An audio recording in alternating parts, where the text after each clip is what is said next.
So I've been doing some rideshare on the side as a little side gig on my weekends, and having a little fun with it. It's kind of a fun adventure.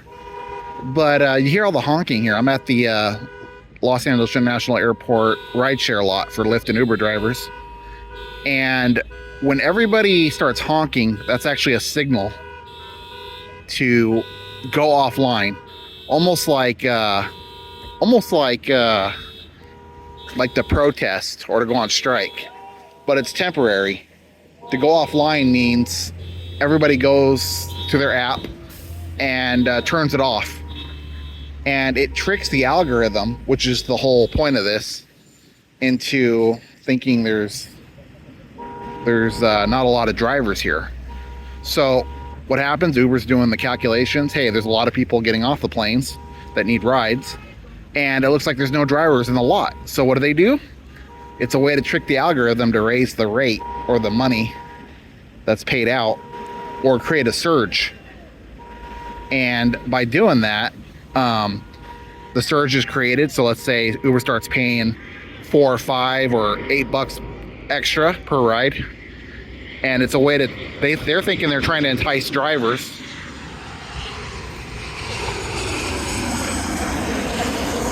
They're thinking they're trying to entice drivers to come out to the rideshare lot, when in reality all the drivers are here. And I think it's a really interesting little trick. It's almost like they're fighting back against low rates. Now, I'm not going to admit whether or not I'm offline or online. I may be online, I may be participating in this, or I may be still online. I won't admit it, but kind of a cool little way to fight back, if you know what I mean. Now, obviously, everybody has to play ball for it to work. So if there's a lot of drivers here, like you see this car leaving, he's probably got a ride, he's probably not playing along.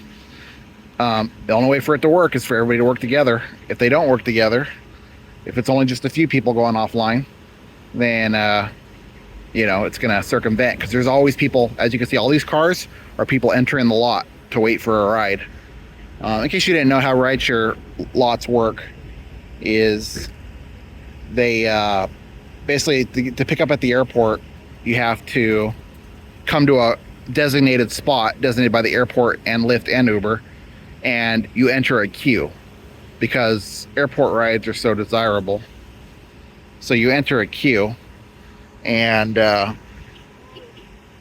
basically you enter as number 218, and as people leave and accept rides, you get lower and lower in the queue, and eventually you're number one. Now, why would people sit here and wait for up to an hour or more for a ride, as opposed to going out in the city and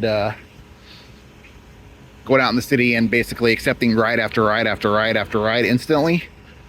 Well, if you're like me, the reason why you do it is because airport rides the passengers are a lot better. The way I look at it, if you can afford a plane ticket, you've been through TSA, and you didn't get dragged off an airplane by a grumpy flight crew, you're probably an okay rider.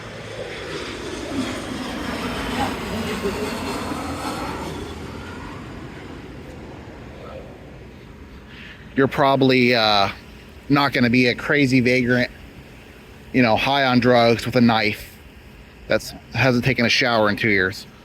So that's why I do it on my weekends here, specifically only rideshare drives at airports.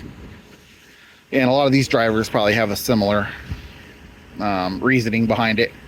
But also, airport riders tend to tip as well, so that usually adds $10 to sometimes $15 more to your fare. But anyways, just thought I'd share that if any of you guys are kind of interested in ride sharing. On my podcast, onedayinsocal.com, I'll be doing a future episode on what it's like to be a rideshare driver. Because it's definitely been an interesting ride, an adventure, that's for sure. I don't know how long I'll be doing this, but for now I'm having a little fun with it. So, and hey, it's extra money. I got nothing else going on my weekends, why not?